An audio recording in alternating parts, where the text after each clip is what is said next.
In the dark pantheon of America's most notorious criminals, few names evoke as much horror and revulsion as that of Jeffrey Dahmer. Known as the Milwaukee Cannibal or the Milwaukee Monster, Dahmer was not just a murderer. His crimes were a terrifying plunge into the depths of human depravity, involving murder, necrophilia, cannibalism, and the macabre preservation of body parts. His story, though agonizing, is a disturbing study of the criminal mind and the failures of a system that, at times, failed to see the warning signs until it was too late. Jeffrey Lionel Dahmer was born on May 21, 1960, in Milwaukee, Wisconsin, to Lionel and Joyce Dahmer.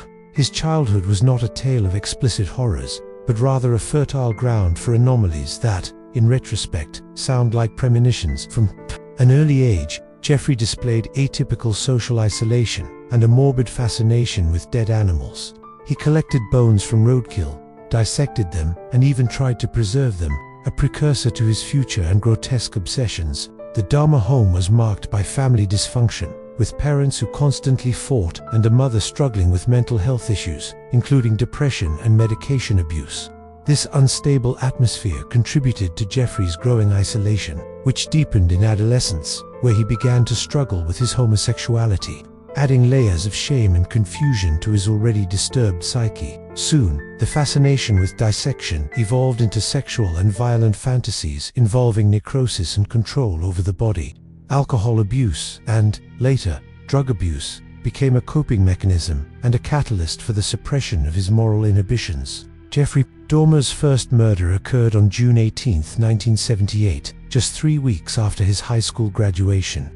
The victim was 18-year-old Stephen Hicks, a hitchhiker Dahmer took to his parents' house, which was already empty as the family had moved. The experience was driven by a combination of sexual desire, control, fantasy, and morbid curiosity.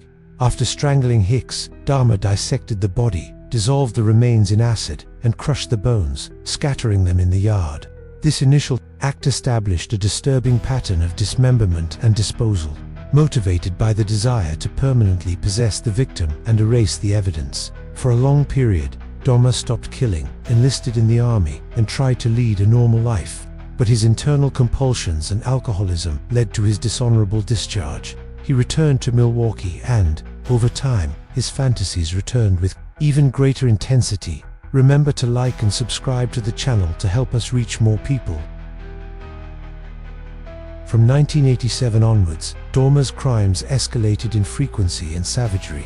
He sought his victims, mainly young Black, Asian, and Latino men, in gay bars, shopping centers, and even bus stations. Dahmer often drugged his victims to ensure his control, and the murders became increasingly elaborate and heinous.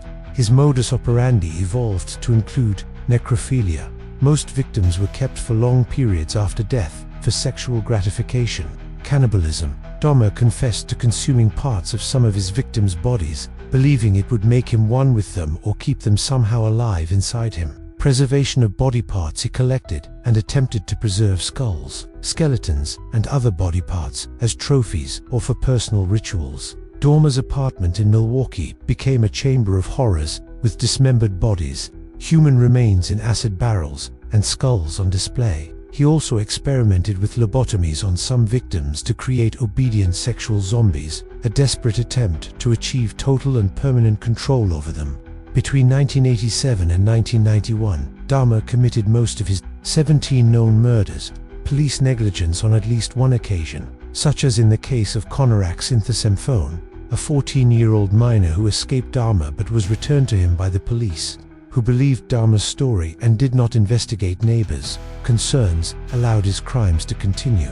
It is crucial to remember that, behind Dahmer's grotesque narrative, there were real lives of individuals with families, dreams, and futures cut short. His 17 victims were Stephen Hicks, Stephen Twomey, Jamie Dockstader, Richard Guerrero, Anthony Sears, Ricky Beeks, Edward Smith, Ernest Miller, David C. Thomas, Curtis Straughter, Errol Lindsay, Anthony Hughes, Conorak Synthesemphone, Matt Turner, Jeremiah Weinberger, Oliver Lacey, Joseph Breithoft. Their stories are the true tragedy of this case. Jeffrey Dahmer's long and terrible series of murders came to an end on the night of July 22, 1991. The key to his capture was Tracy Edwards, one of the victims who managed to escape from his apartment. Edwards, handcuffed but determined, managed to get out onto the street and attract the attention of two patrolling police officers. The officers were convinced to return to Dahmer's apartment, reporting a horror story, and inside the apartment, the officers were immediately struck by an unbearable odor. Upon inspecting the bedroom, one of the officers discovered a human head in a refrigerator. The subsequent scene revealed the remains of several victims, evidence of cannibalism, and a macabre collection of skulls and body parts. Dahmer was arrested on the spot and, after brief resistance, began to confess his crimes with shocking details and a disturbing calm. Jeffrey Dahmer's trial in 1992 captivated the world's attention. The prosecution presented an overwhelming case, detailing the murders and the discovery of the apartment of horrors. Dahmer's defense opted for a single strategy: insanity. It argued that Dahmer suffered from a mental disorder that prevented him from discerning right from wrong, making him legally insane and therefore not guilty of the crimes. However, the prosecution vehemently rebutted this claim, presenting experts who testified that, although Dahmer had a severe personality disorder, likely necrophilia, and a schizoid or antisocial personality disorder, he was mentally competent enough to plan his crimes, cover up his actions, and avoid capture. They argued that his acts were the result of calculated malice, not a mind completely disconnected from reality. After weeks of graphic testimonies and complex arguments about Dahmer's psyche, the jury, composed of 12 citizens, rejected the insanity plea. On February 15, 1992, Jeffrey Dahmer was found guilty on 15 counts of first-degree murder, referring to crimes committed in Wisconsin, and sentenced to 15 consecutive life sentences, totaling over 900 years in prison. He was later sentenced to a 16th life sentence for a murder committed in Ohio. Jeffrey Dahmer was sent to the Columbia Correctional Institution, a maximum security prison in Portage, Wisconsin. Inside the prison, he was kept under constant surveillance and in isolation, initially for his own safety. Due to the nature of his crimes and the revulsion he generated, reports indicated that he became more religious and seemed to accept his fate. However, his life in prison would be brutally cut short. On November 28, 1994, 34-year-old Jeffrey Dahmer was murdered by a fellow inmate, Christopher Scarver, who was also a convicted murderer and suffered from schizophrenia, attacked Dahmer with a metal bar during a cleaning assignment in the prison gym, taking his life instantly. Scarver also killed another inmate, Jesse Anderson, in the same incident. Dahmer's death ended one of the darkest criminal sagas in recent history, bringing an abrupt end to his existence on death row and, for many, a sense of final justice. The Jeffrey Dahmer case left a lasting and complex legacy.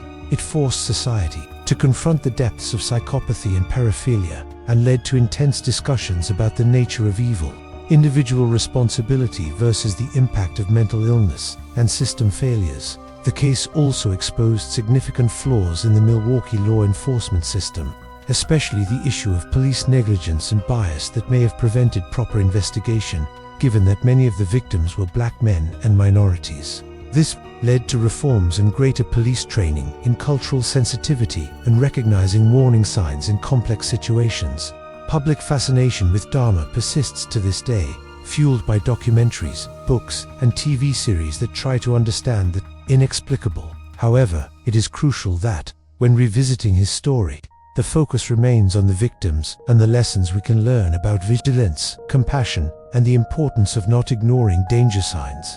The shadow of Jeffrey Dahmer continues to be a grim reminder of the fragilities of society and the human mind. If you found this account enlightening and informative, please leave a like to help us continue bringing quality content. Subscribe to the channel so you don't miss our next analysis of criminal cases, and hit the bell to receive all notifications. Share this video with anyone who might be interested in this complex story.